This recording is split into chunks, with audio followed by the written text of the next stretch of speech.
Yeah, it's actually good afternoon now.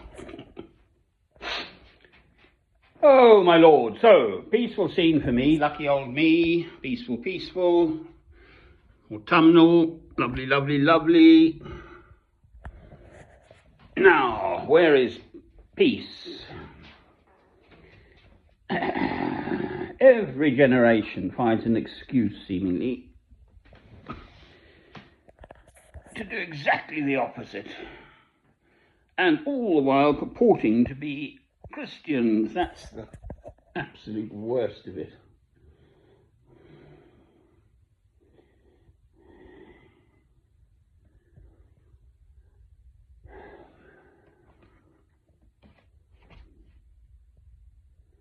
Manufacture and sale of arms worldwide. Where do they get their arms from? Sudan apparently is by far, much in terms of numbers, a much more bigger crisis than the Holy Land, Israel, and its genocidal, ethnic cleansing, crimes against humanity regime, but utterly supported by, purportedly, the Christian leaders of the free world. That's America. What utter twaddle. And I'm British. I am a Christian. Yeah, I've just watched them laying wreaths. Great sort of solemnity. Yes, people have died. They were told to go and kill the youngsters, and if they didn't, they'd come home and get tarred and feathered by the women. A classic joke in Blackadder is, how far did we, this is the song in the First World War, upon which my own father fought, as it happens, for the Royal Norfolks from King's Lynn. Oh, Lord. But he left the country afterwards.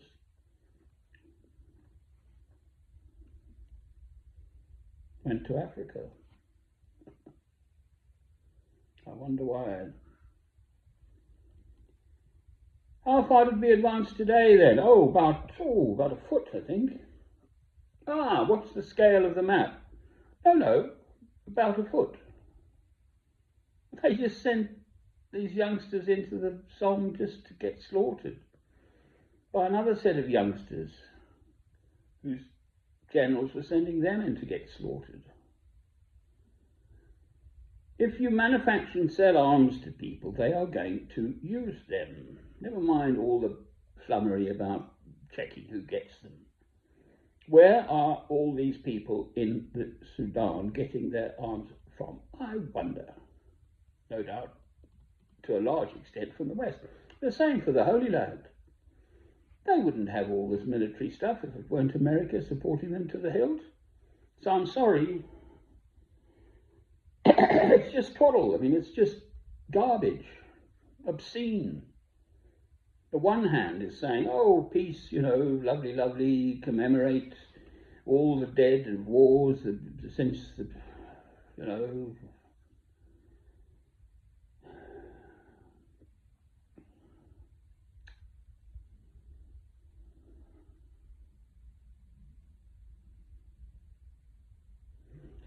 Christ did not come to tell us to kill each other, did he?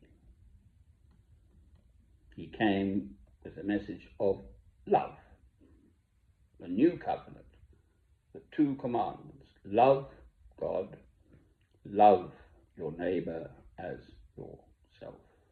Amen. On these two commandments hang all the law and the prophets. Amen. So I'm sorry, I don't buy into this stuff. Yes, I live in England. Yes, I receive the facilities, etc. I've got a dicky ticker, so I need pills, which means medication, which means, the whole infrastructure. I'd die without them, probably. My heart blood pressure would just go through the roof and it would just kill me. So I have to accept, if I'm going to go on living, that I have to have those blasted pills, more or less. I said to the consultant once, the cardiologist, I said, oh, I stopped taking them for a few weeks, I don't like pills. And he said, great. Dr. Craig Runnets, his name was. Right, so enough of me. Other than I am an human being, I do live in this world, and I find the hypocrisy monstrous. The Church of England, the Supreme Governor, I've just watched him, is now King Charles.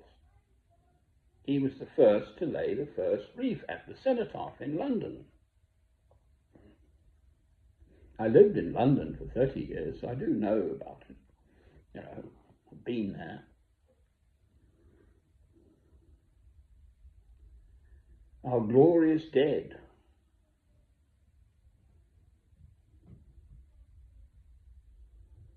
And it's the same mentality today.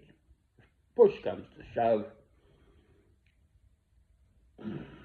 and then of course, the age in which we live now, we have the capacity just to wipe out the whole of humanity with nuclear bombs. Russia's sort of tickling, the old bear doesn't like it being poked with a sharp stick by the West, so apparently it's tickling as far west as Belgium with drones. It might just be some local idiot, actually, flying drones over airports and military bases or something. Just takes one little spark. Someone says, oh, it's gone too far. Nuke them. Right, as a Christian,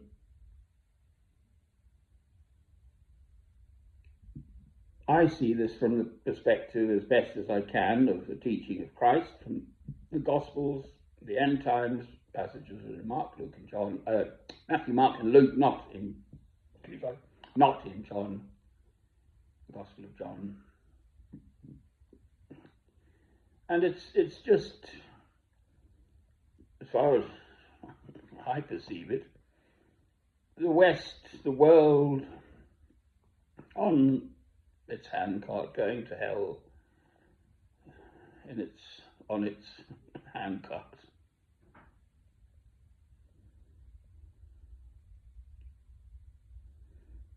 But then comes the second coming of Christ, and then joy, wonderful. That is our hope. And faith says this will happen. So I live in faith, in hope, in love of God through Christ. Amen. Oh. Creak, creak. Ugh. Lovely and still. I'm in the northeastern corner of Ingerland, Northumbria. Small town called ANEN. Lucky old me. There's trouble coming. Cheerio.